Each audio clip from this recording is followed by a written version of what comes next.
Hello, Kenny. And I see Laura, Dylan.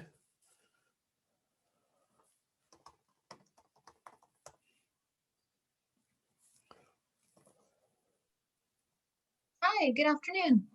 Hey, Laura. How are you? So let us convene the meeting. This is the January 28th, 2021 meeting of Portola Valley's Architectural and Site Control Commission. Laura, would you please roll? Sorry, you cut out for just a second. I think you called for the roll. So I did, Commissioner Laura, yes. Sill. Here. Commissioner Koch. Here. Commissioner Chung. Here. Vice Chair Wilson. Here. And Chair Ross. Here. Thank you. We have a full house today. Fortunately, a rather short agenda. But I'll open with oral communications and invite any member of the public who would like to address us on a topic not on our agenda today to raise your hand, and Laura will recognize you so that you may speak. And I do not see any hands up. Okay. In that case, I'll close oral communications and move on to new business. Item 1 will feel a little bit like old business because we got a preview of it earlier in this year. It is an architectural and site development review of a new single-family residence at 77 Palmer Lane, the Burkhofer residence. And you'll recall that we saw some information about this when we reviewed 5 Palmer Lane. So that's why it will be familiar. And it looks like Dylan has the staff report. So hello, Dylan, and take it away. Hello. All right. Go ahead and share my screen. Okay. Sorry, that's my cat. That's my Sorry, I like secretary. cats, usually. Can everyone see my screen? Yeah. Yes. Okay, Yes. perfect. Okay, I'm just going to flip everything real quick. Let me just stop the share. Get everyone. Okay. Okay. Can everyone see my screen now? Yes. Yes. Okay. Yeah. Oh. Take 2. There we go. Okay. All right. So the item, thank you, Chair, members of the Commission. The item before you this evening is a final review of the architectural and site development permits of a new residence with a basement, pool, and associated site improvements located at a vacant lot on 77 Palmer Lane. And so just to bring us up to speed, the last meeting on December the 7th, the last time the Commission saw this project was at their December the 7th conceptual design review meeting. And so some of the feedback that the ASCC provided to the applicant are, and I'll just run through the list pretty quickly. In terms of a simple landscape with natural groupings, ensuring that the fencing does not prevent on-site animal thoroughfares, removing invasive species, ensuring compliance with the outdoor lighting policy, with respect to motion sensors and timer controls. Particularly of interest was the interior light spills from the windows and doors being minimized. So there was some suggestions made, such as recessed lighting, glazing treatment, and automatic shades within the interior. And then ensuring any skylights, if they were proposed, they currently are not proposed and they weren't proposed previously, but I'm just throwing this in there for good effort, that there are shades installed in the curb so that the light spill from the skylights is minimized. And then also there was a discussion related to the prominence of the driveway retaining walls and the suggestion to eliminate the third tier. This last bullet, I'll go into a little bit detail. As you noticed in the staff report, I broke out a section related to the retaining wall and some of the requirements that the town engineer has requested to conditionally approve the project. All right, and so on March the 10th, we did receive revised plans, and this was actually the formal submittal.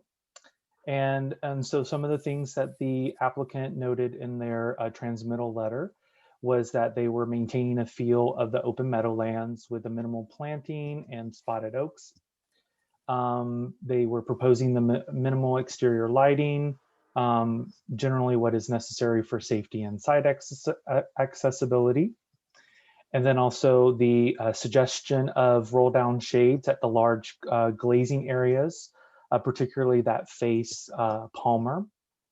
Roll down shades are being proposed to reduce that light spill. And then also those shades will be controlled through the implemented lighting control smart system. And so staff just wanted to note that there is a condition, condition number 5, on the recommended conditions of approval, just to make sure that there are motion and time controls for all the outdoor lighting, in addition to the implemented lighting control for the interior. All right, so just briefly recapping the site. So the site is vacant. It is roughly 1 acre. It has about 29.03% average slope. So it has a significant slope, which reduces the size down to about 0.8549 acres, or a little over 37,000 square feet in terms of floor area calculations. It is located in the town's RE residential estate zone. And so just turning to the site plan, staff just wanted to note some encumbrances that are located on the property. So as you look towards the lower portion of your screen, the purple dots notes an existing 10-foot access easement with a roughly 10-foot access road, asphalt road, that West Bay Sanitary District uses to service the property above the ridge line of this one. The blue dashed area is on the property itself is a 15-foot visual easement. It's a 30-foot visual easement shared by the 2 adjacent parcels, as you can note the larger polygon. And this is just a light and air easement, just for views and whatnot is typically what this is geared towards.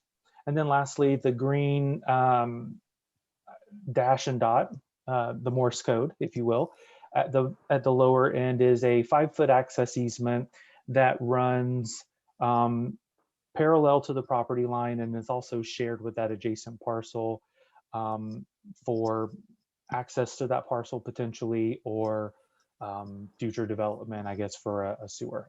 It's unknown by staff of what that actually is for, but we just wanted to note all of those easements because they will kind of paint the picture a little bit more when we get to the driveway and the retaining wall components.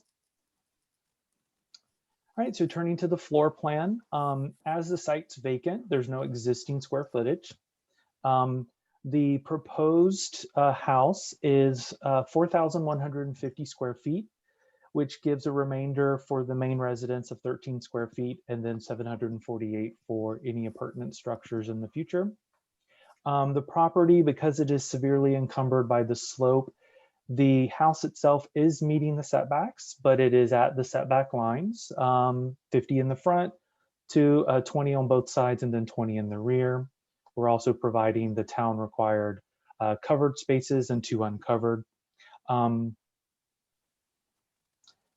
to the impervious surfaces, so staff just noted that it included the existing utility easement road because it is paved, it is existing impervious surfaces. However, that amount was not considered in the calculations between the max allowed per code and the proposed. So when you look at the 7,079 and the 5,466, those are the two numbers that are being subtracted to get the remainder of 1,613. And the main reason for this is because the easement is not necessarily owned by this parcel. They have benefit, if you will.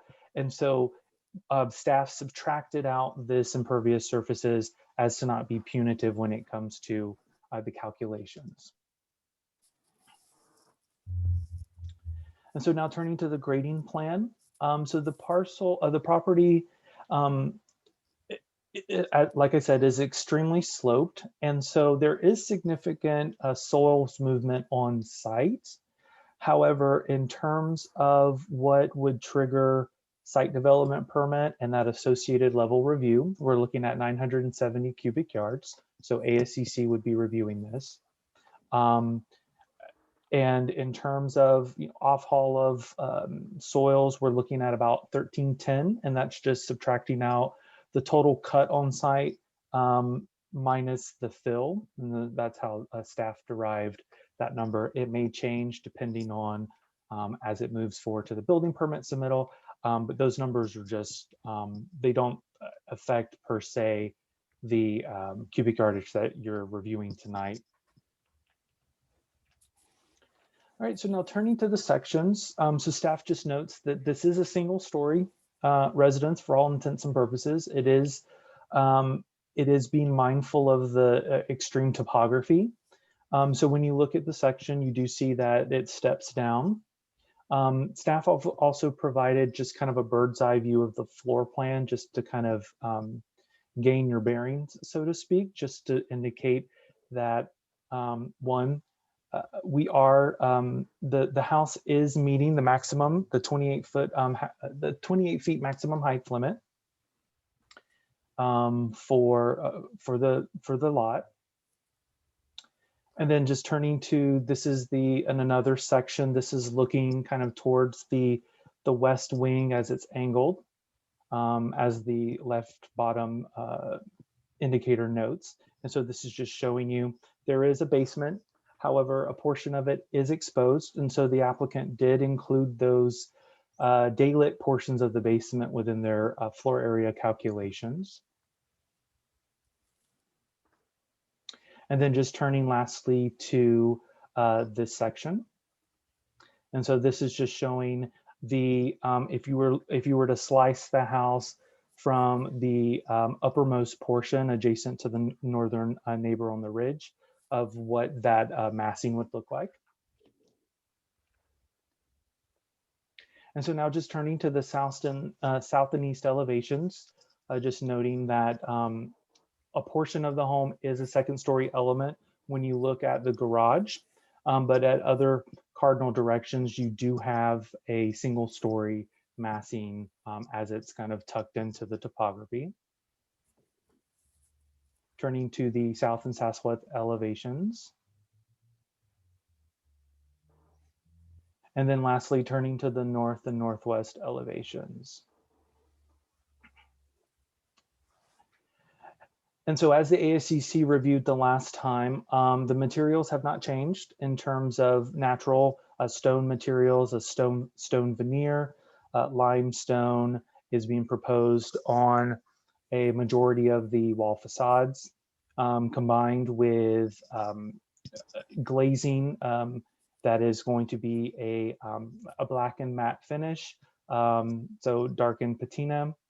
And then in terms of site walls and stone paving, they mimic the stone material that is being proposed on the house as best possible.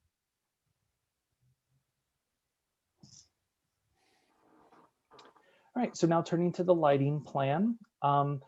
This shows the 6 proposed fixtures. Staff blew out the middle portion. That's why that's blown out a little bit, to focus in on the garage and kind of the lower level area, as there is that below grade basement area, to indicate the fixtures located to the left and right of the garage, also to the pedestrian door off the side, and then the stair integrated stair lights, step lights, and then also 2 recessed lights.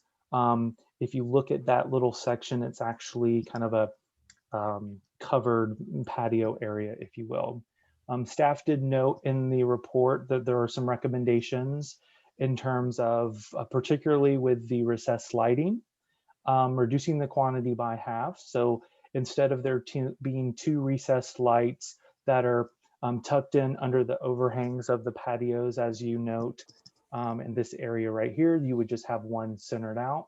And then also to just having more spacing along the these fixtures as well.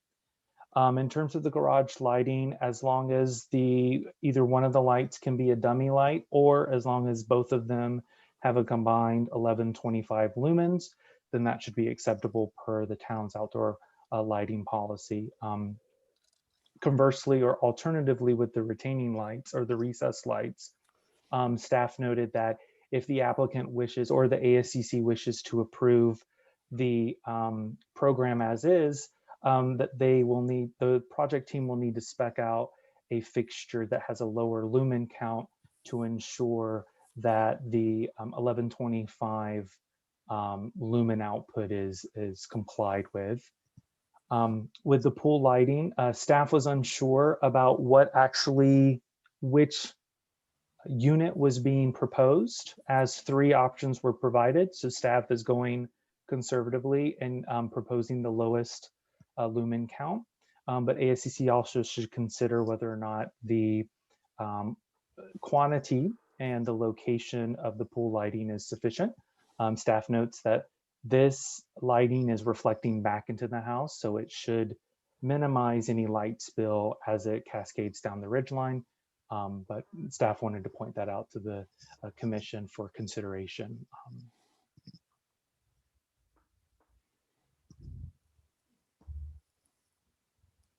All right, so turning towards the landscape plan. So no trees are being proposed for removal, and predominantly the landscape plan is intended to augment the existing landscaping on site, particularly the existing canopy that's located adjacent to the parcel southernly as you travel down Palmer Lane. And so this is just a tree planting plan of the proposed coast live oaks, fruitless olives, and strawberry trees.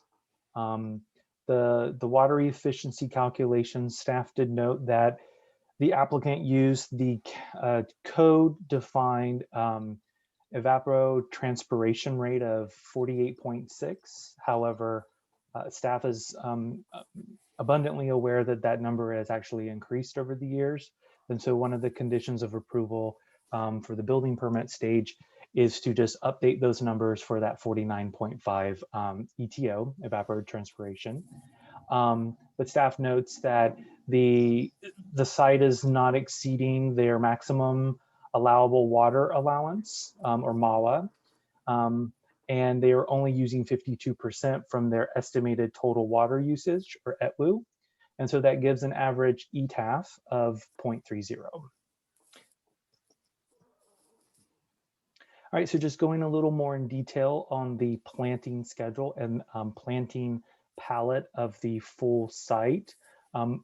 Predominantly native plants grouped in natural groupings versus hedges, except where you're closer to the home, which is acceptable per the design guidelines.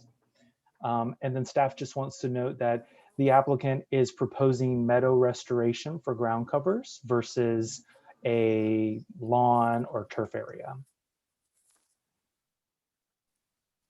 And so just turning to some of the materials that are being proposed within the landscape, we have those stone retaining walls that mimic the stone veneer on the house. We have some timber decking. We have stone paving around the pool, also for pedestrian pathways. And we have some stone steps that are integrated within those gravel paths. And then the right hand is the fencing that we'll go into next. So the applicant is proposing to fence a portion of the property, predominantly for safety.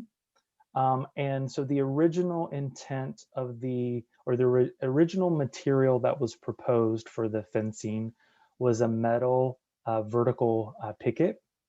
Staff was not comfortable with this material or had concerns due to the safety and wildlife compatibility. As you note in this picture, this is the metal mood picture that was originally presented to staff. Staff does note that in the final iteration that of the plans that were provided in the packet, it has been changed to vertical wood pickets. And so staff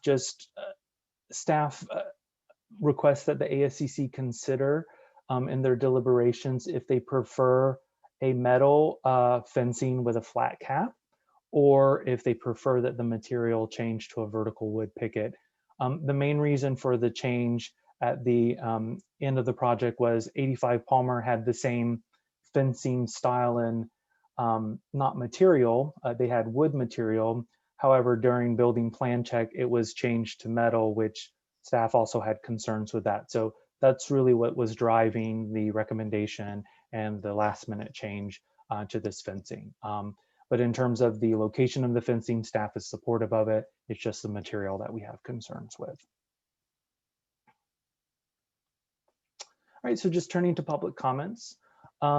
We sent out a notice per town policy on June the 18th. There were no comments received prior to your packet being distributed. And then there haven't been any other comments received as of the deadline for tonight's meeting.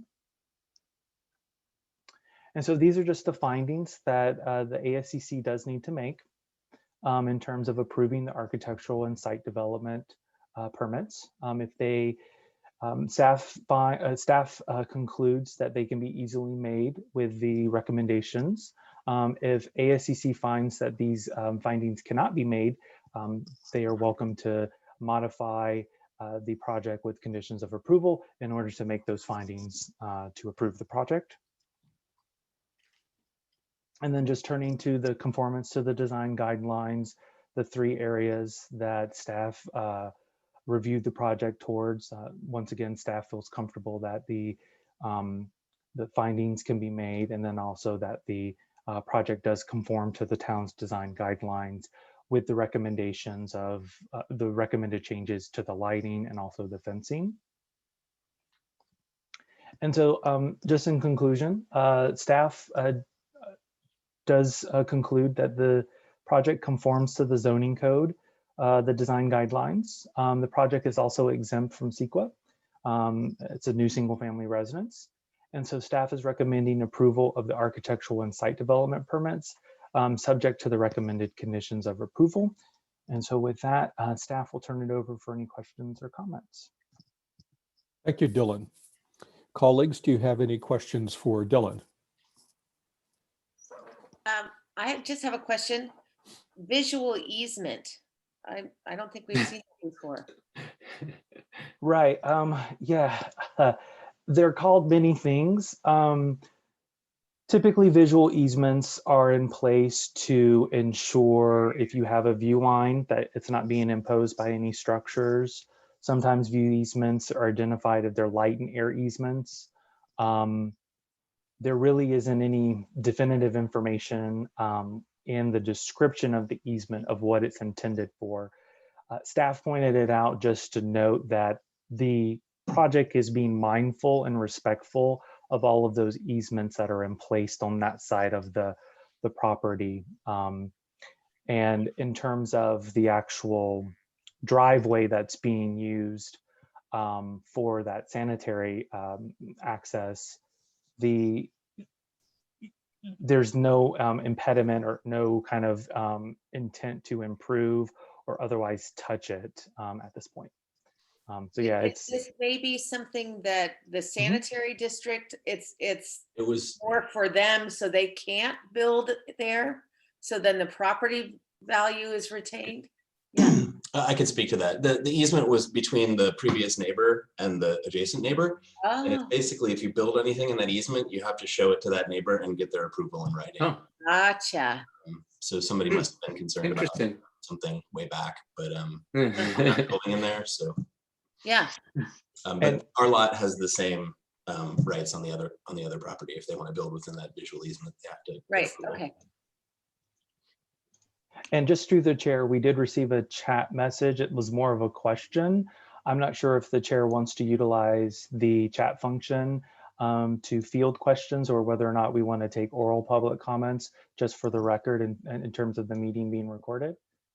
Why don't we take all questions and comments during the oral communication portion? And if there is a question for the applicant, then feel free to respond to it. I had one question Commissioners? for Dylan Al. or for the planning staff. First of all, I thought that the write-up was excellent, very, very clear, and lots of good information in there. One item that my recollection is there was an issue before on this property related to water pressure with one of the neighbors, and then I'm surprised there's no talk of comments from neighbors. Was that addressed, or does that not really count as a comment, or am I just remembering things all wrong? You're remembering it correctly. We did receive a comment from a neighbor from this neighborhood. And so there was an email exchange that I was copied on between that neighbor and the district manager at Cal Water. Okay. I also emailed her from Cal Water and asked if she could give us an update prior to this meeting. She wasn't able to give me a specific update, but the neighbor is speaking to a high level person at Cal Water in regards to their concerns. So I think for the purposes of the ASCC review, we're okay in terms of the findings and determinations you need to make. Great, thanks a lot. Thanks, Laura. Any other questions? I had a quick one. I understand, if I understand correctly, my understanding is that the impervious surface of the paved area and the utility easement is not being counted in these totals. But if I'm reading this correctly and understanding the presentation correctly, even if that was taken into account, the project is within their maximum. Is that correct? I'm sorry, Kenny, that kind of broke out a little bit. Could you repeat the question? Even if you were to take into account the impervious surface from the utility easement, do I understand correctly that the project is still within the maximum? It is within the maximum. So the intent of excluding it is because it is fully within the easement. And so it was to ensure that there wasn't any penalizing. I will say that if you were to include it, there may be the potential that it could be over, but it would just be determined on how much of the easement you actually count, or in terms of the pavement. So generally, general practice is if it's not the property is not subject to it, it's kind of double counting. They don't have the right or benefit to use that access road, and then we're also counting it against them in terms of for their driveway or other impervious surfaces. So that's the approach that staff took. So I would say yes, cautiously, without running the numbers right now. I would say just looking at them in terms of the project data, it may cause it to be a little bit over, but it's also the bigger question is what part would you count? What part would you not? Just to kind of recount, Okay, kind of loop that in. Thanks. I just asked because I would think it would be to their credit if it were to be about within the maximum, even with that, even if not to their discredit, they would address it. Thank you. Thanks, Kenny. Jane, do you have any questions? No, I'm fine, thank you. All right. I'm fine too. So let's ask the applicant to make a supplemental presentation if they like, and then we'll take public comment. And I see that we have a question that maybe the applicant during the presentation, which is identify the location of the security fence and its purpose. So Ken, do you have some things to add? You Ken- muted, Ken- Ken. Oh, Ben, sorry. Sorry, Greg from my office is gonna give the presentation since he's much better at navigating the technology, so. Great. Well, I don't really have so much of a presentation. I guess I'll just pull up our plan here. I think Dylan kind of summed up everything, and we haven't really changed much since our last meeting. Sorry, give me 1 second to get up a plan.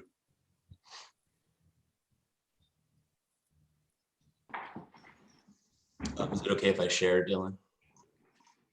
Will it allow? Yes, does it give you the option or do I need to give you that? Oh, there you go. Great. So yeah, basically, the idea here was to sort of set up a building that recedes from the street. We wanted to go with low slung forms, following the existing contours of the site as much as possible. That kind of led us to our broken up shapes and the angled geometries. We wanted to keep everything kind of simple and low and natural, so that the building kind of read like maybe a rocky outcropping on the hillside. We wanted to use natural materials, stone, kind of fit in with what's there, and to have the house sort of recede from view. So for as much as it pulls away from the street and works into the hillside, from within the building, you still have, you know, amazing views and a lovely place to occupy, without kind of encroaching onto the visual area of the lot from the street. So it was a challenging site to put the house on, and I guess Dylan didn't go through, I don't think, our retaining wall issues, but I can address that quickly.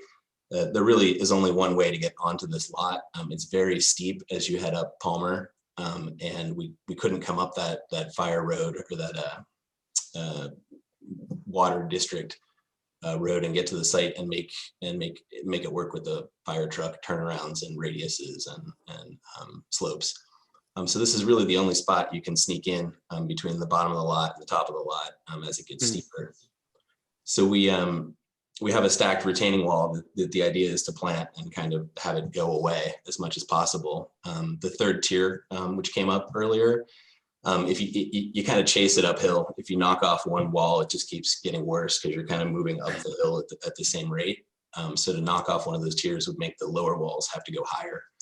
So each of the walls is kind of at the max 4-foot height. And it took a lot of coordination to kind of knock it all back into the hillside this way. And I think it's fairly successful in a not overly imposing way.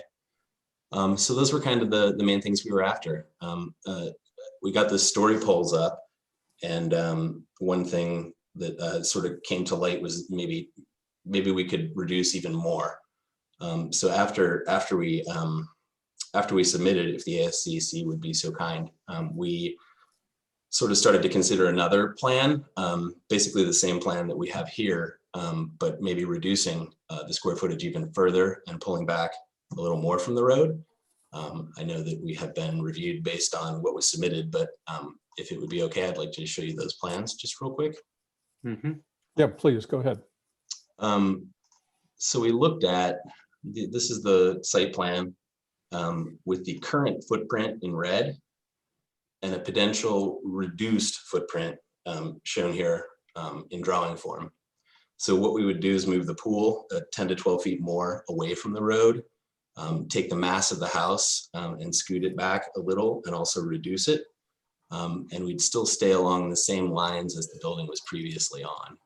And so these maneuvers in aggregate would reduce about 820 square feet more from the building. And I feel like we don't really lose a whole lot as far as use of the site or design. So this is the lower level plan. You can see we're kind of condensing a little bit in. Same with the upper level plan. And then just quickly some 3D views of that. So you can see as I flip back and forth that the building stays pretty much the same. The drive doesn't change. Everything just kind of shifts back a little. Same with the street view. You can see that we're just shifting a little bit further away from the street. And from above, it kind of does the most. You can see that whole back wing, we're kind of just absorbing it into the building and settling back a little more. So we realized this is not what was submitted, but we thought we would bring it up in case the ASCC would be willing to entertain approval with a condition that we come back in with revised drawings that you get another chance to look at. But ostensibly, everything stays the same, it just gets smaller. And I think that's all. What about the security fence, Greg? Oh, Like, can you know where it is? Yeah, the fence comes along here, and it's mostly because the hill is very steep over here, and the applicant has grandchildren and wants to be sure that this really steep area of the site is fenced. So that's this fence running along here. It goes up to there, and also across here. And if I could just add to the why you're seeing this alternate plan, it kind of came at the last later in the process here, where our clients, the owners, just after seeing the story polls, we're just hopeful that we could reduce it a bit. And I guess our request to you is we were hoping not to have to go through the whole, I would say everything about this project is almost identical, except that the massing has shrunk. So I suppose what we're asking of you today is, could it come back at staff level with your guidance? I mean, this is all up to you, obviously, and without coming back to full hearing again. I guess that's kind of the ask. But really, our intent here is to minimize the massing with this alternate plan. All right. Thank you for that presentation. Before we come back to commissioners for, no, I'm sorry, we'll do that in the other order. I'll take commissioner questions first. Chair Ross. And then commissioner comments. Chair So Ross. are there, yes. Sorry, Go ahead. this is Ben with Ground Studio. I did want to mention that in meeting with the Conservation Committee in April, there were some suggested tree removals of some deodar cedars along the south property line here, sort of on the other side of the utility road easement. So we'll be updating our drawings for the building permit submittal, and we'll include those in there at that point, but it is something that was recommended by that committee.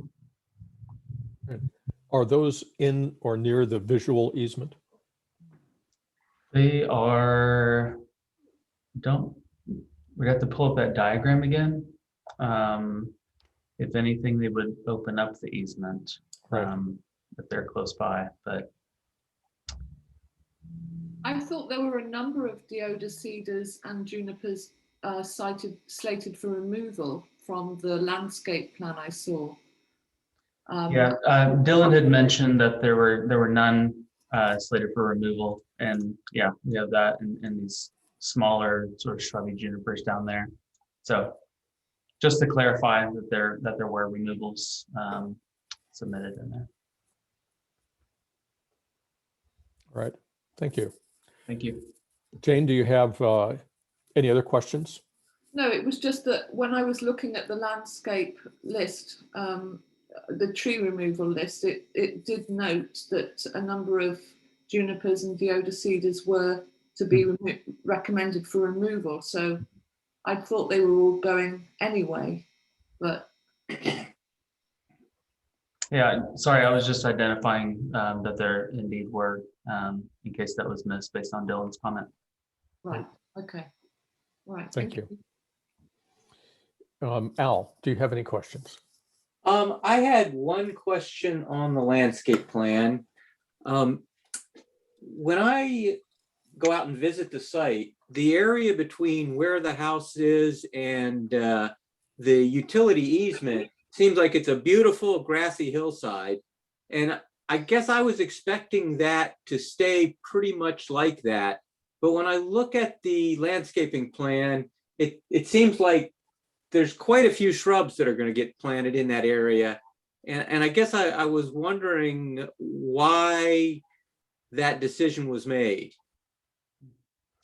Yeah, there's sort of a combination of things that are going on there. The ones that are the shrubs that are planted closer to that road would be to mitigate viewing that road, since it's not something we necessarily want on the property.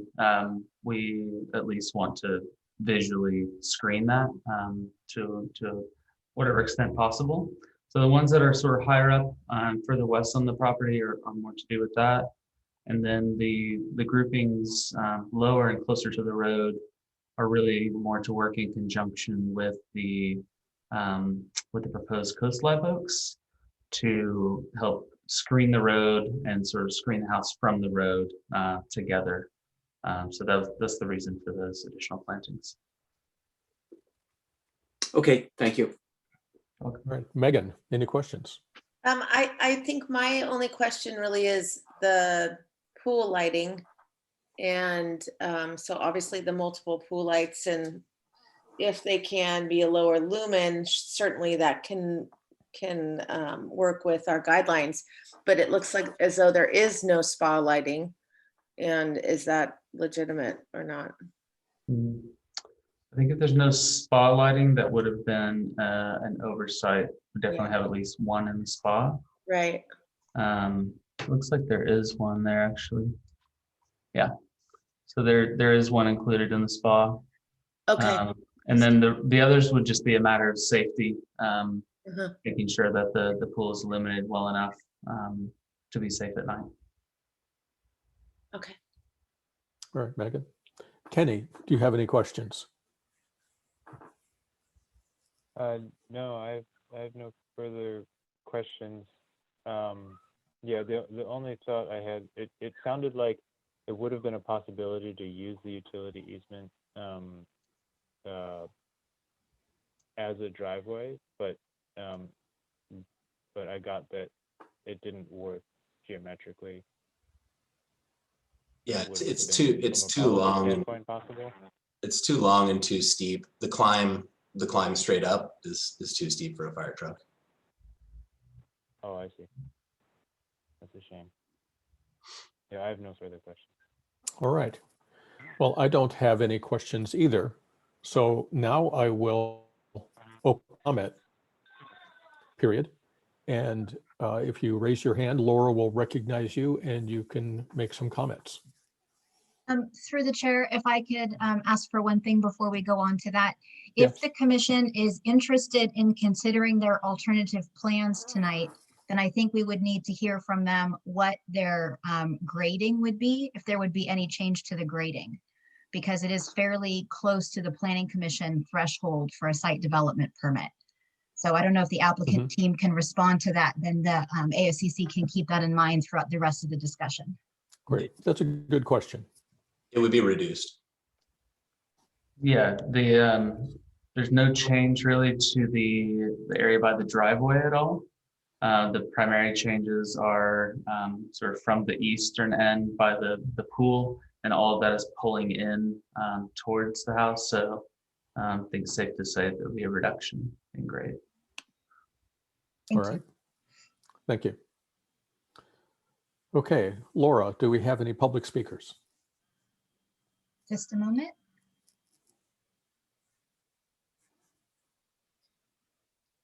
So we do have someone that's on the phone. If you're on the phone, hit *9 if you'd like to raise your hand.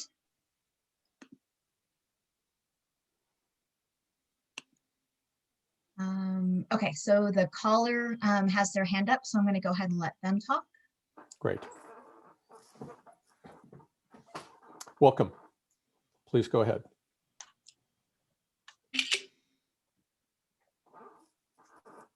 And the person on the phone, you need to unmute yourself, please, on your end.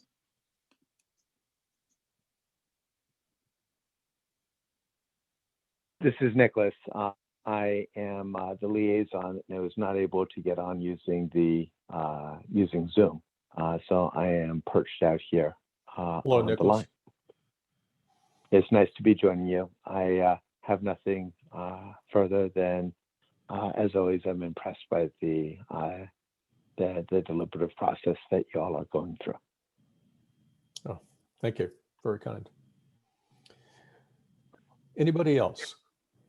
We do have another hand up, and I'll leave Commissioner Targ as a panelist. Great. Hello. Mr. Brown.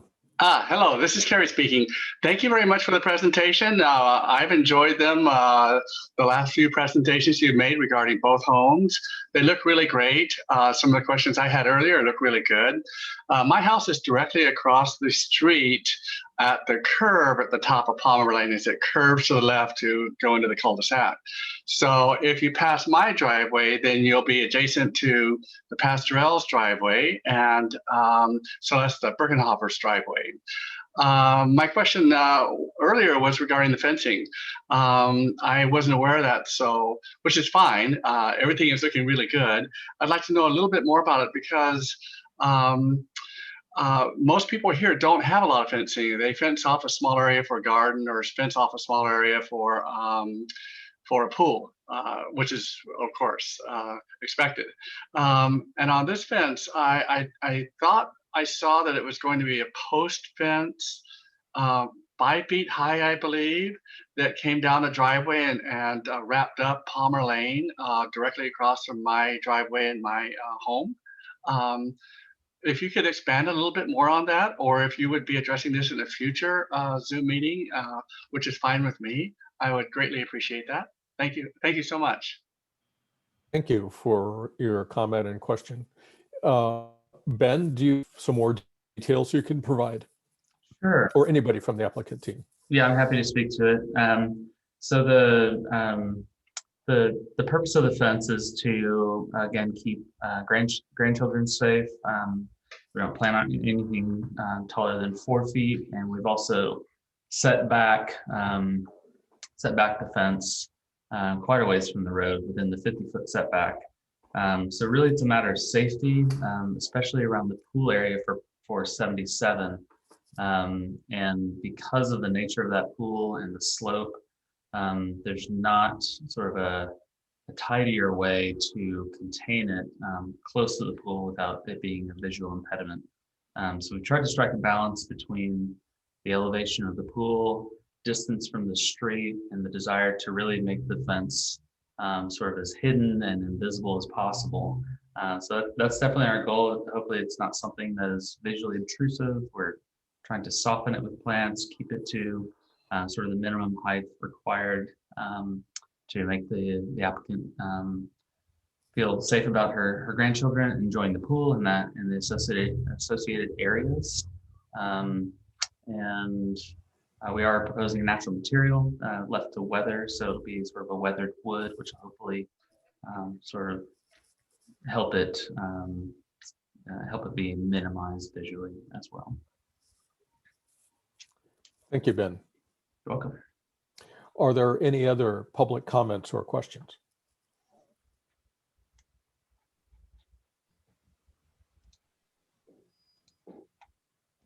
I'm not sure if Kerry Brown has his hand up again, so I'm just going to let him talk just in case. Great. Kerry, go ahead. Great. Thank you so much for the explanation. It is still sort of sad to have fences here, but I do understand that people are in need of this. I understand the reasons. I didn't hear the height of the fence. You gave a good explanation regarding hiding it behind shrubs and along the top of the hill there. Is there any height to this? I believe I asked earlier if that was a 5-foot height. Is it higher or lower? Or yeah, sorry, I mentioned in my explanation was 4 feet, 4 feet total. Great. Okay. Thank you so much. You're welcome. All right. Anyone else?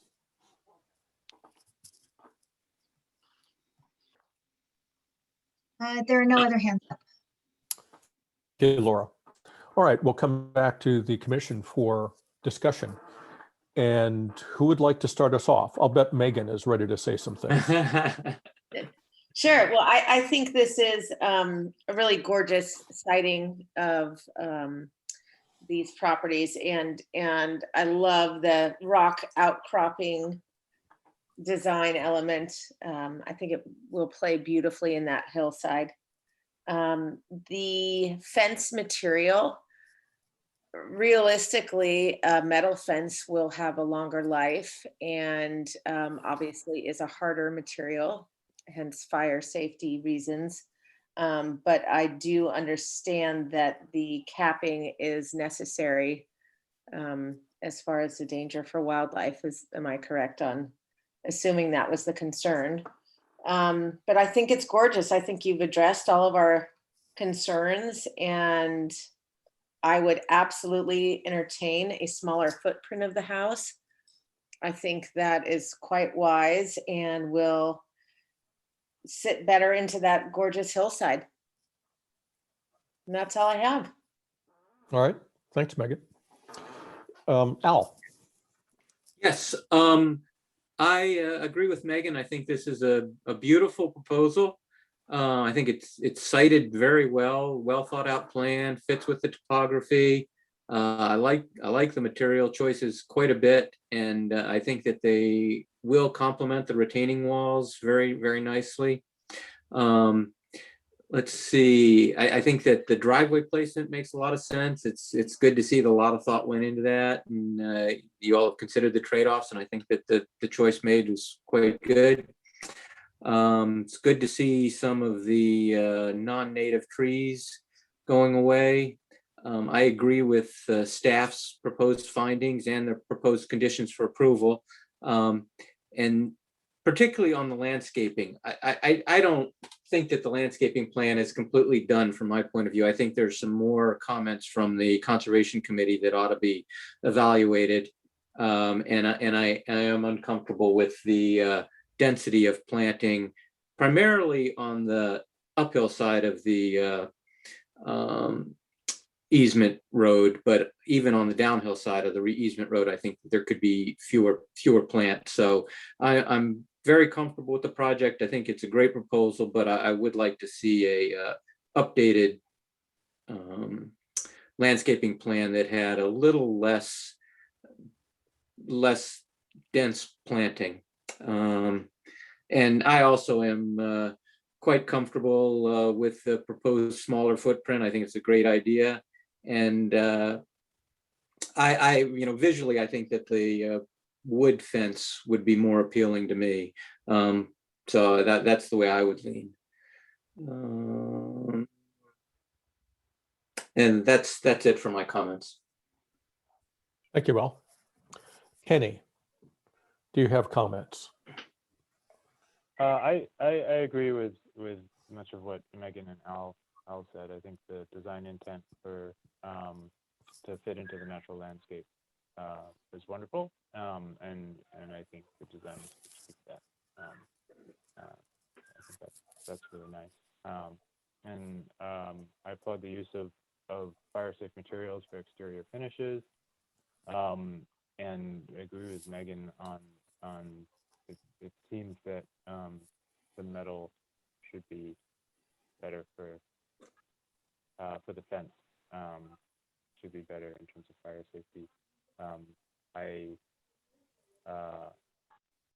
I'm sensitive to what Al mentioned regarding how it looks.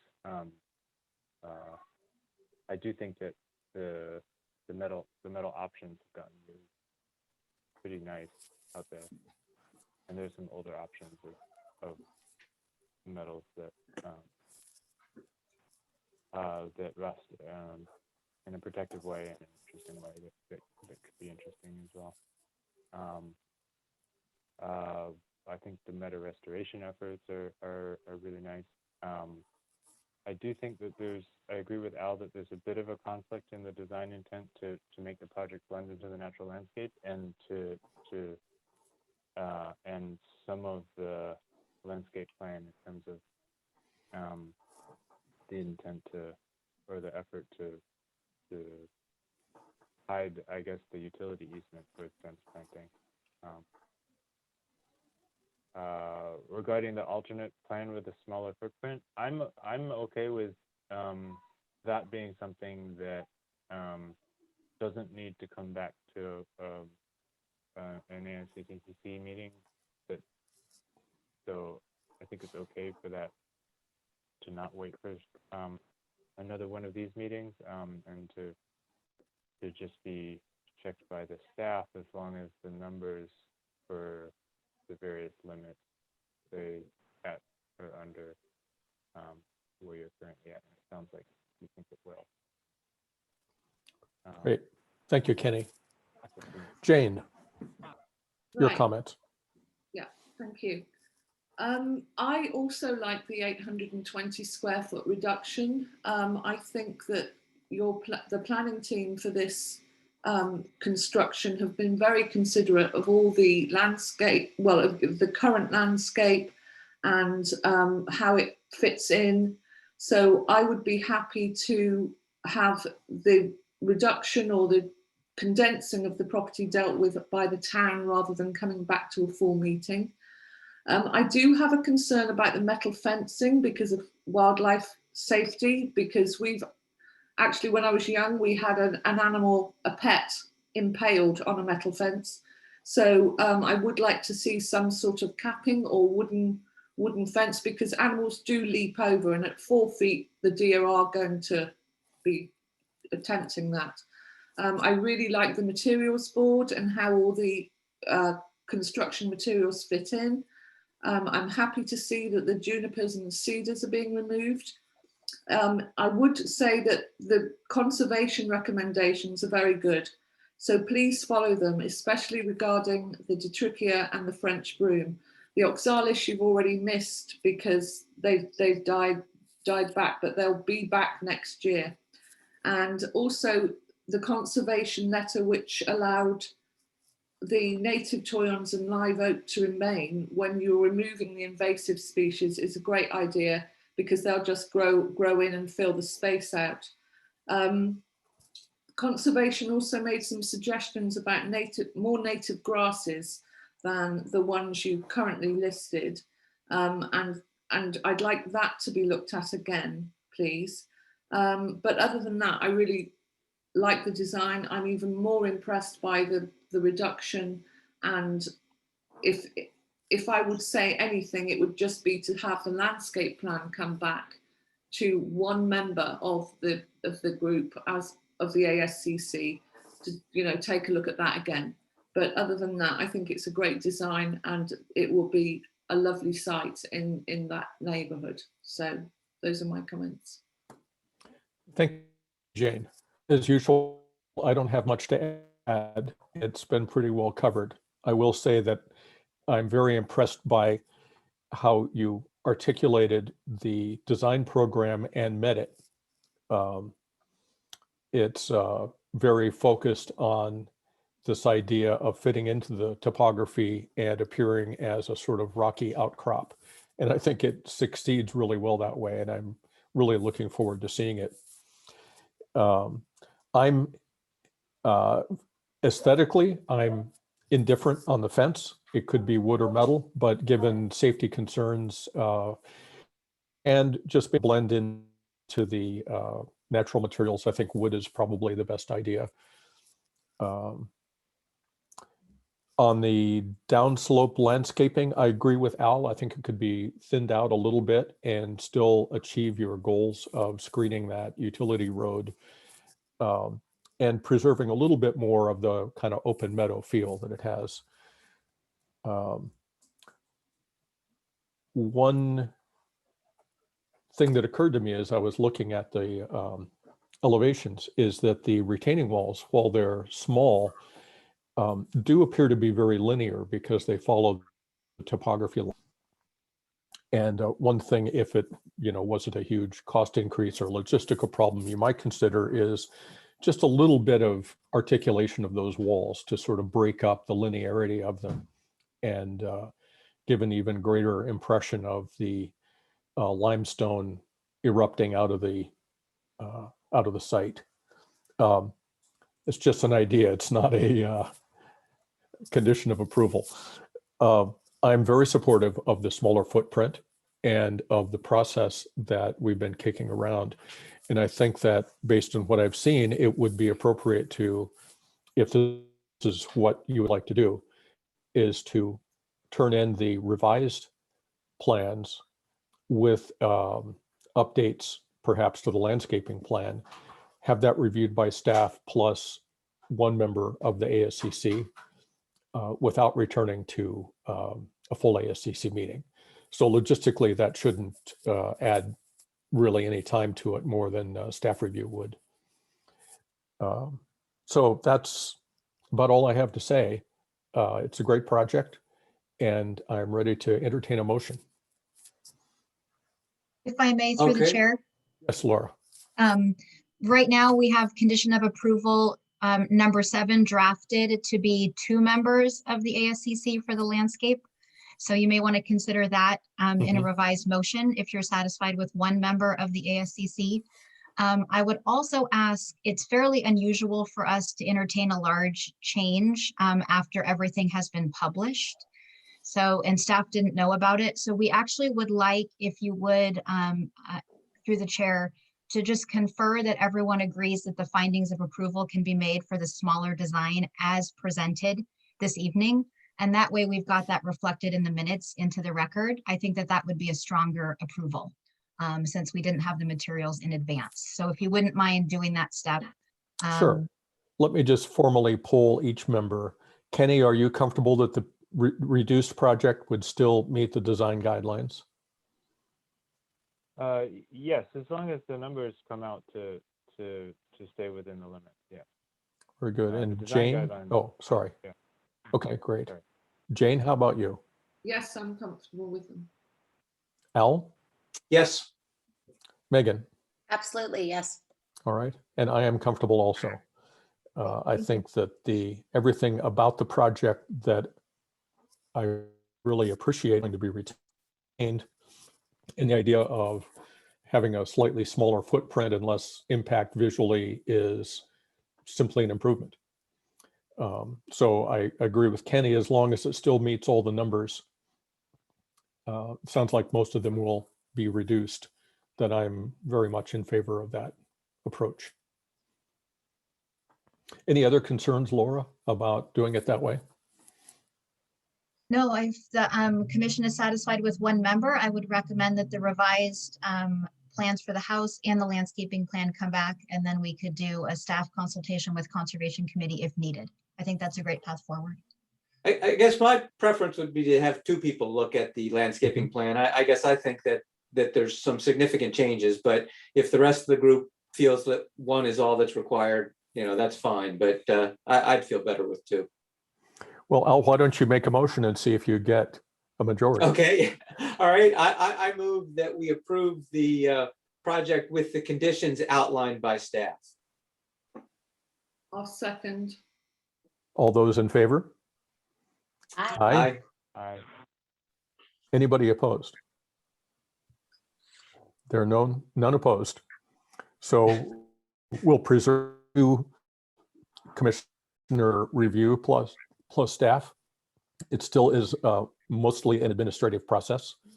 So it won't require advance notice, putting it on the agenda and so on. Does it cost any more for the applicant to have 2 members than less than 1, rather than 1 member, Laura? No. No, okay.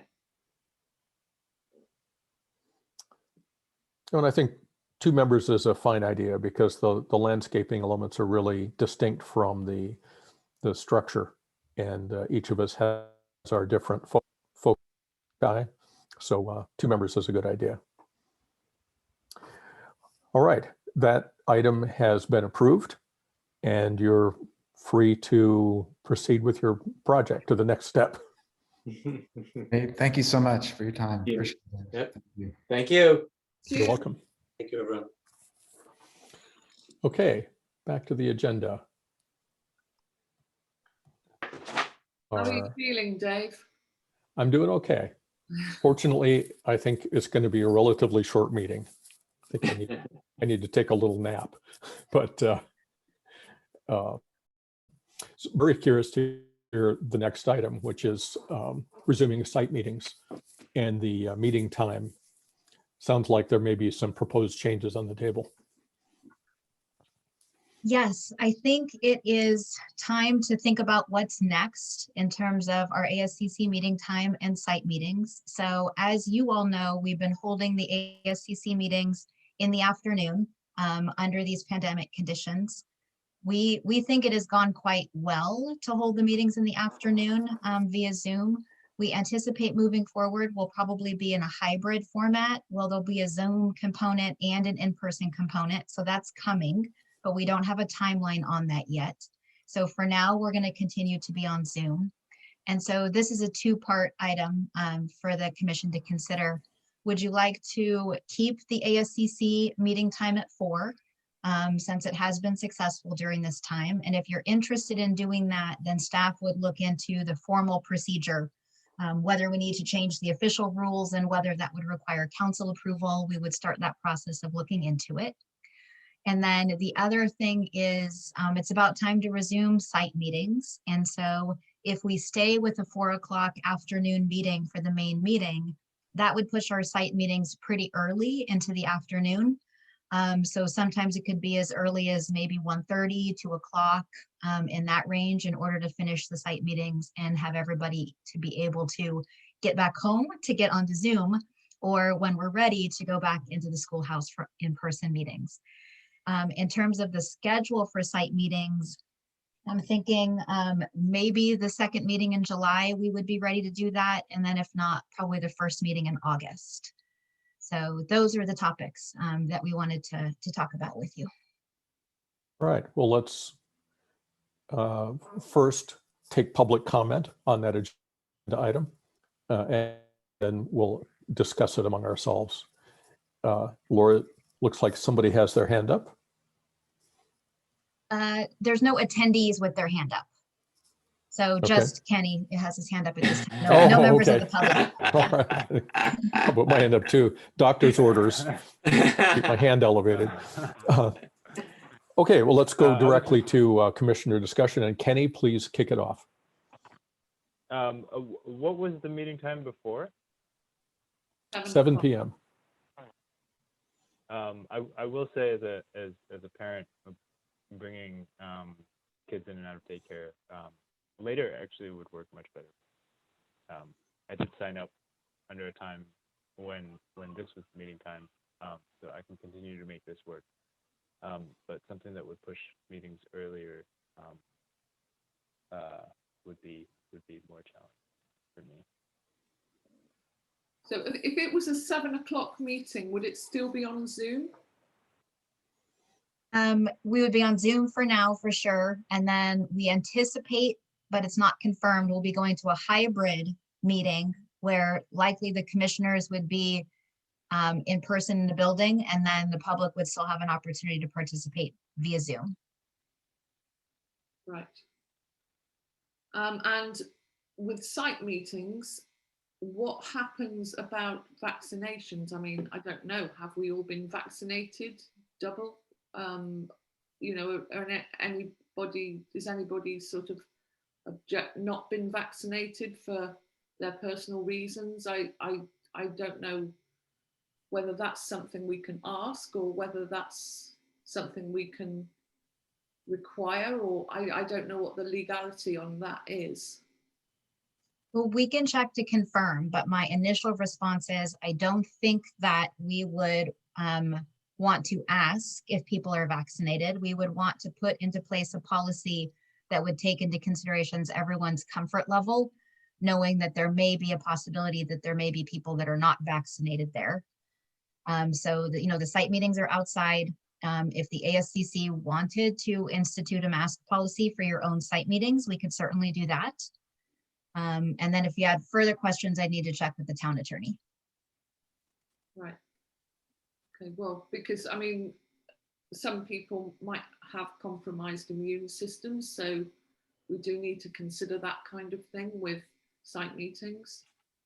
So, but I don't know whether we can require, unlike if the state law is saying we don't need to wear masks, but we want to because we're worried about people's health, that's something else we need to. Or would you require those who have not been vaccinated to wear masks? Yeah. That seems to be the state standard right now. Yeah. It's a bit of a minefield, I suppose. Yeah, it is certainly evolving, right? And, you know, the guidance is certainly less strict for outdoor activities.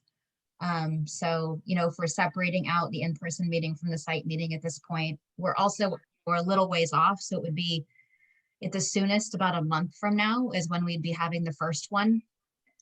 So there is kind of is some time, you know, this is evolving. Yeah, so you're not thinking about the July the 12th meeting for site visits? No. No. Okay.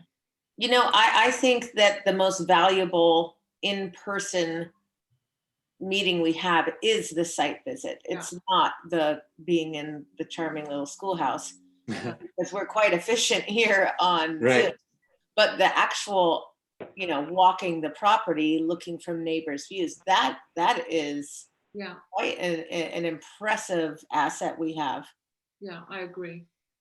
I'm just concerned about, you know, the health aspect of it for people. Absolutely. Yeah, I mean, I would assume that we could say, you know, if you are not vaccinated, you must wear a mask. And I think that's how it is. If we're less than 6 feet apart from each other, I believe that's how it is in the state of California right now. Right. As far as meeting time, I'm pretty flexible. So if, you know, whatever people feel, 7 o'clock worked fine with me, 4 o'clock works fine. I am absolutely looking forward to having site visits again. I think that they were very valuable. So I'm looking forward to resuming those. But as far as time, you know, I don't have a preference one way or another. Yeah, I too, I can be flexible. We need to take into account that in the fall, we will be going back in our daylight savings, right? So just think about, you know, there were times when we'd have several visits where it was getting quite dark. There's an adjustment to timing for that to be considered. Maybe now is the time. Yeah, from a staff point of view, for us, there's been a lot of value in doing these meetings in the afternoon, because the number of night meetings that we have, and that we're adding the ad hoc housing element committee, right? So there's times that I have 5 evening meetings per month, which is, you know, pretty common for planners. But we are trying to kind of use technology and move forward and rethink some of the ways that we're doing these things. And so it's a balance, thinking about what's the right time to have public engagement, you know, what's good for commissioners, knowing that you're volunteers. Do you know what I mean? Trying to strike the balance between all of those things. So well, plus there's also your safety to consider when you're going to these meetings and they end late, because you're going home further distances than we are, because we're local. So and Kenny may not know, but we have been in the schoolhouse at midnight before. Yes. My very first meeting, as a matter of fact. That was a rude awakening. Starting at 7 might seem like a dream, and then a nightmare. Right. I'm really flexible to whatever the group decides, to be honest. Monday from, you know, 2 o'clock on, basically, I'm working on ASCC materials anyway, so. Yeah. Well, I'm also flexible about time. And I agree with everybody here that the site meeting in person is very valuable. You know, we get a great presentation, we can ask questions. Neighbors are often able to attend and get a feel for the project that they don't get just from story polls or reading the staff report. And one question, Laura, I had for you is, if we return to a format, I know right now we're operating under special rules that allow commissioners to attend electronically. Would that still be a hybrid, so that we might occasionally have a combination of in-person and virtual commissioners? it could be possible. We don't know yet. So we are waiting for additional guidance to come from the state. because right now we're under an executive order from the governor that allows you to participate in the meetings remotely.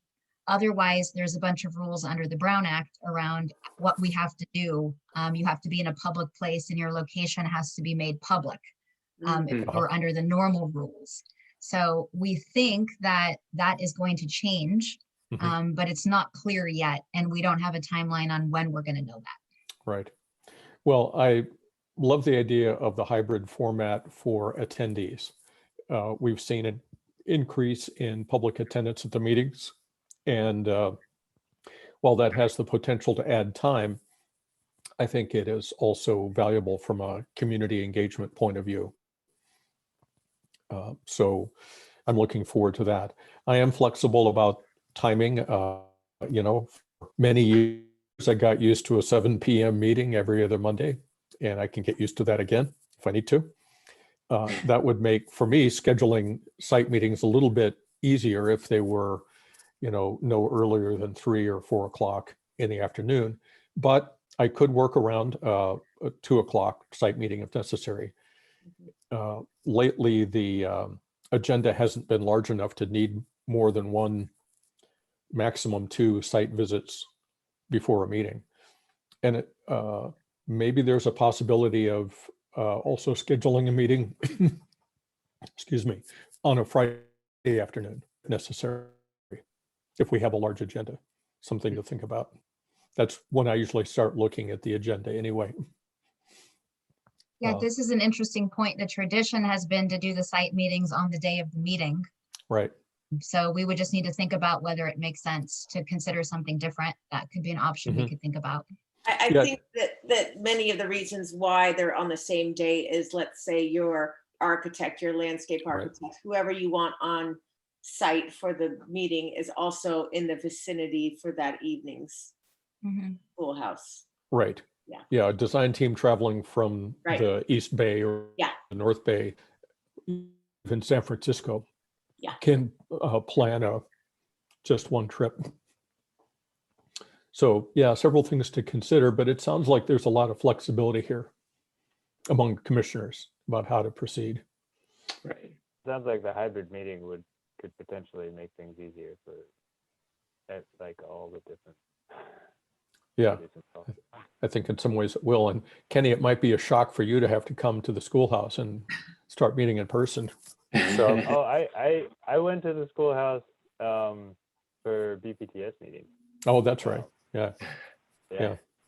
Those are first things. And excuse me, about COVID safety concerns at site meetings, that the beauty of a site meeting is that although, you know, one of the downsides of site meetings is people tend to scatter a little bit and create whatever distance they're comfortable with.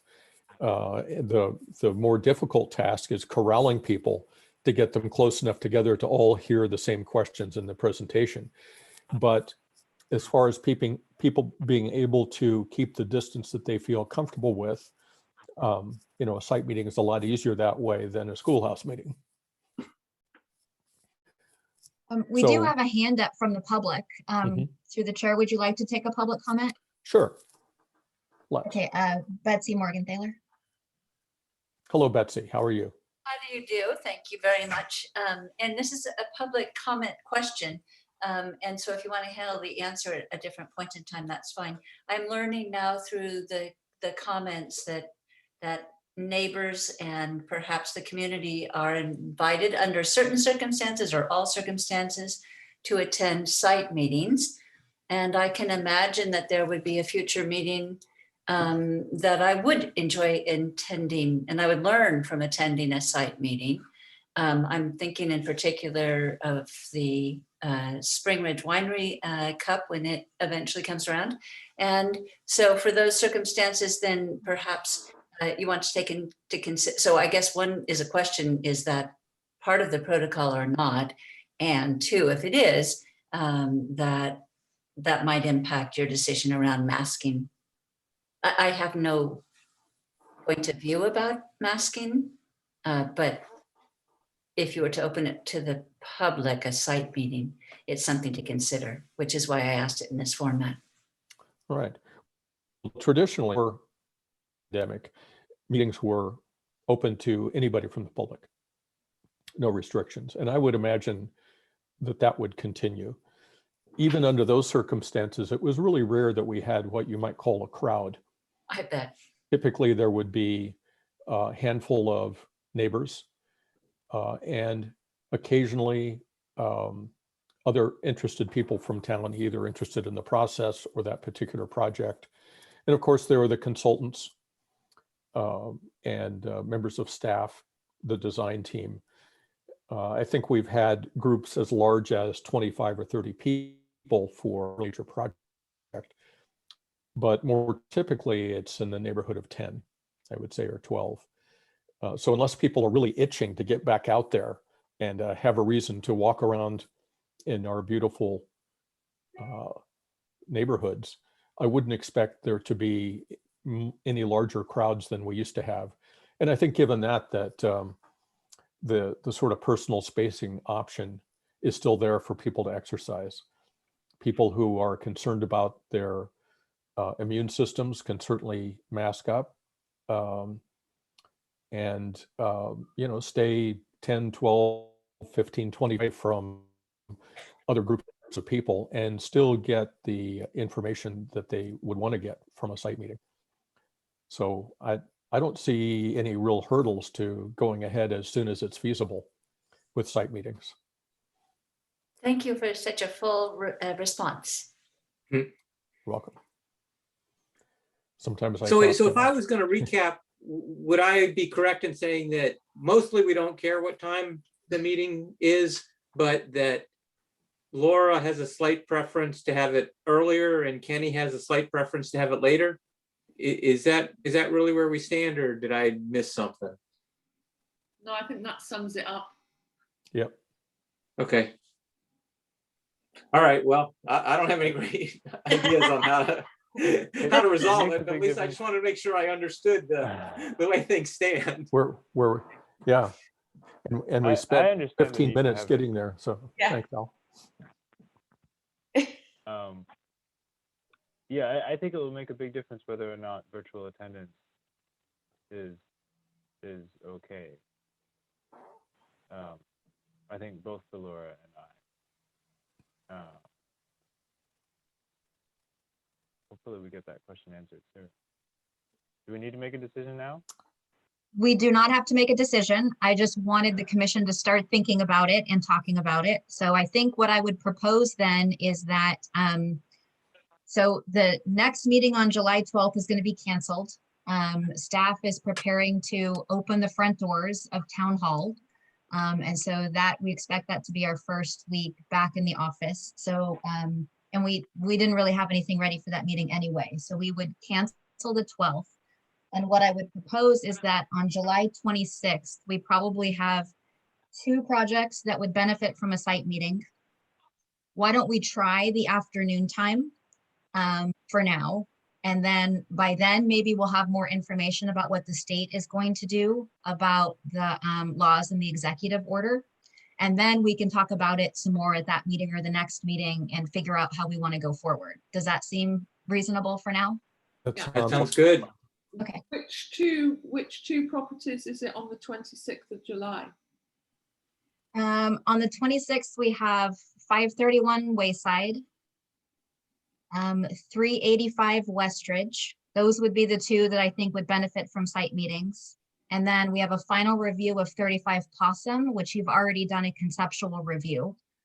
So you've already thought about that one before. And then we have a minor project for a mailbox. So that might be a good one to have 2 site meetings in that afternoon. Mm-hmm. That sounds quite a long meeting though, possibly. Yes, but one you've already seen and one is really small. So if they're not really clean projects, I might put one of them off to the next meeting.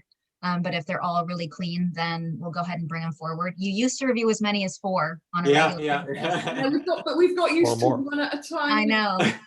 We've been metering them on a staff level so that we could, our goal has been to move everything slowly forward. So that's why we've been giving you kind of like one, because we're just trying to move everything forward. But now we're getting some more staff coming on this summer. And so we're in this mode of trying to catch up a little. on the queue. How far are we behind still? I think it's going to take us a couple months to catch up. So I've got a new planner coming on in the next week or so. We're also doing a recruitment for a senior planner right now. So you might be seeing a new senior planner in the next couple meetings. Hopefully, if that works out, you'll be seeing a new consultant assistant planner, once their first project is ready to bring forward to you. So I'm really hopeful we'll be pretty well caught up by the end of the summer. Great. Fingers crossed. Thank you for that. All right. Let's move on to commission reports, item 3 on the agenda. Have any commissioners taken any actions, reviewed anything since the last meeting? No, I have not. I did have an email from Dana Breen about the driveway on the Dolan residence on Westridge, which I'm hoping will be included in the final for, and that whenever that one's, I think that one's coming back to us, isn't it, Laura? 228 Westridge will be coming back to you they're requesting approval of the redwood trees. So staff had initially declined that, told them they could not keep the redwood trees that they had planted. And so they're asking for a full ASCC review of that. So that will be coming forward probably in August. Right. So that would be the time to look at the driveway then, because there'll probably be a site visit. Jane, I'm sorry if I missed it, but am I aware of the driveway issue? Did they send that into staff? I think she sent it to myself and Howard Young. Okay, so maybe you could forward that to me so I would be aware of what that driveway issue is. All right. Yeah. At least we can, and as communication, be input as public comment for that item. Okay. Any other reviews, approvals, commission actions? Doesn't look like it. I haven't done anything. It's been a very quiet couple of weeks, which is fine. I'm sure it'll heat up before too long. All right, let's close commission reports. And Laura, do you have staff report information for us? We covered pretty much everything that I was going to tell you. So we covered upcoming projects, doors opening at town hall, additional staff. You're all aware that on this Wednesday, the 30th, we're having a joint ASCC and Planning Commission meeting related to Stanford. So we do anticipate a lot of public participation in that. I'll be sending you comments that have come in from members of the public. So that will be coming. And then there are planning commissioners and ASCC member that are recused from that project. And so we will only be discussing this item. So those members need not be in attendance for that meeting. Great. Okay. I can come as a member of the public if I want, but I won't be there as a commissioner. Right. Right. You can come as a member of the public. Yep. Thank you. Okay. Will there be plans to pick up from the pickup point?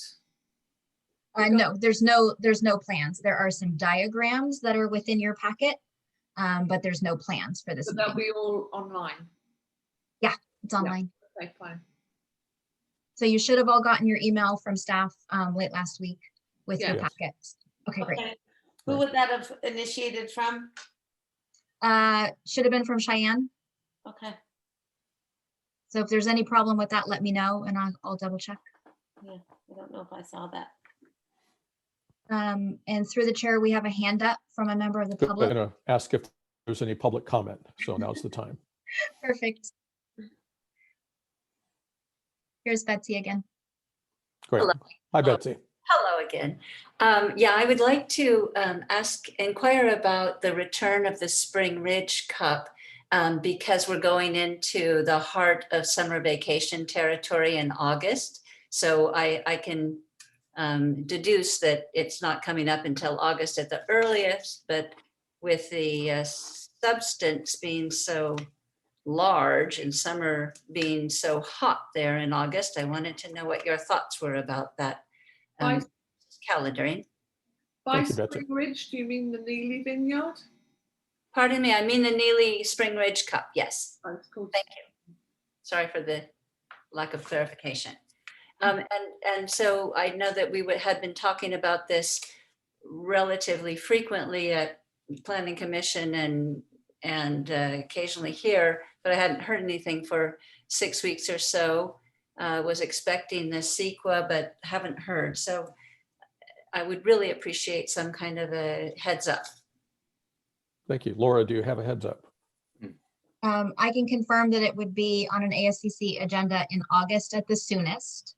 We'll be working on a system for everyone to be able to do site visits because we do anticipate more people being interested in site visits. There's a component of the project that requires ASCC review and recommendation.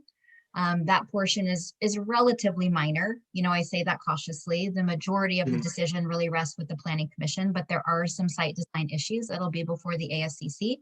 So we continue to work with them to be able to move that forward at a future date, but it is not scheduled yet. And do you have a sense, because the secret report that has been in process now for a year and going on a half, I imagine it will be fairly substantive and lengthy.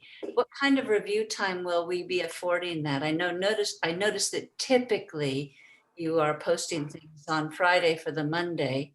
Will you be giving the ASCC much more notice than that for such a substantial piece of work? We don't know the schedule at this time. We certainly we're populating the project pages more often for some of these larger projects of townwide significance. So there will be materials on the project page with the other development projects for this project. The ASCC's role in reviewing the CEQA is quite minor. The Planning Commission really has the lead role in reviewing the CEQA document. So it would not be uncommon.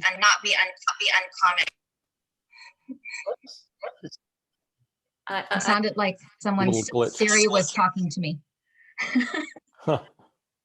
Did you hear that? Okay. It would not be uncommon for the ASCC to receive the CEQA information in the packet the Friday before. Since that would just be informational, it's not really so much in their purview. Ah, I see. So in other words, we might, I asked this question because I'd like you to take into consideration the town people consider this to be a substantial project and highly controversial. It will draw a lot of attention. I would urge you to consider not scheduling it in August because it is the heart of typical people's vacation time.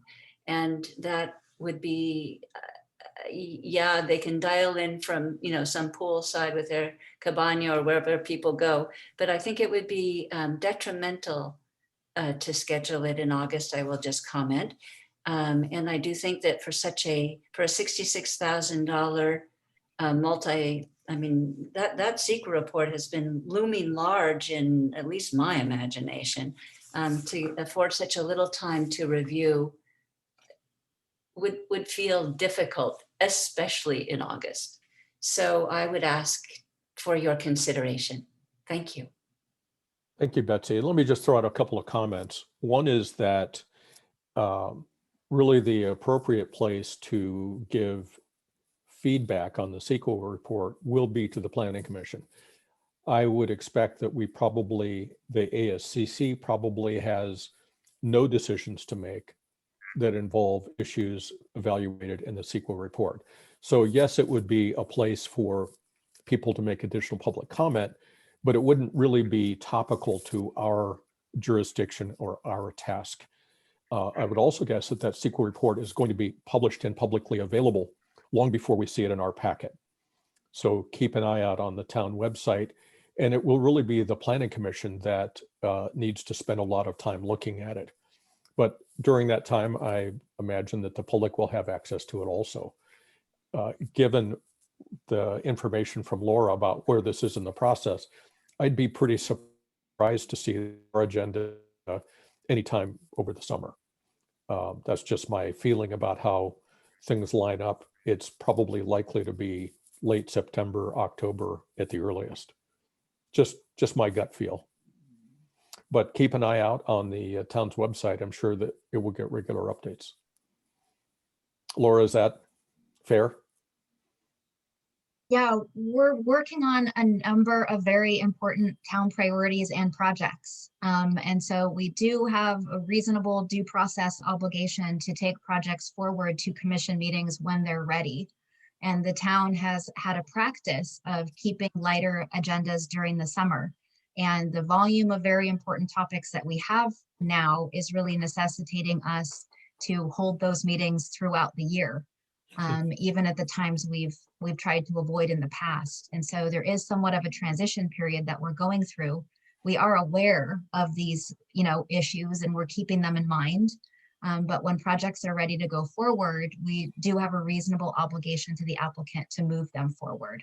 Mhm. And so the CEQA document, needs to be, substantially ready. I think the ASCC review can happen earlier in the process, even if we're still finalizing some things. So those are the details that we're trying to work out. But we certainly recognize that it is a project of a lot of interest from the community. Great. Well, thank you. Are there any other members of the public that would like to comment? And there are no others. All right, good. We'll close staff report and move on to approval of last meeting's minutes. Does anyone have corrections or comments? I don't. No, they look fine to me. Yep, the usual good job. Mhm. Yep, move to approve. Okay. Second, We take that vote. I'll invite any members of the public who would like to comment on our minutes to raise their hand now.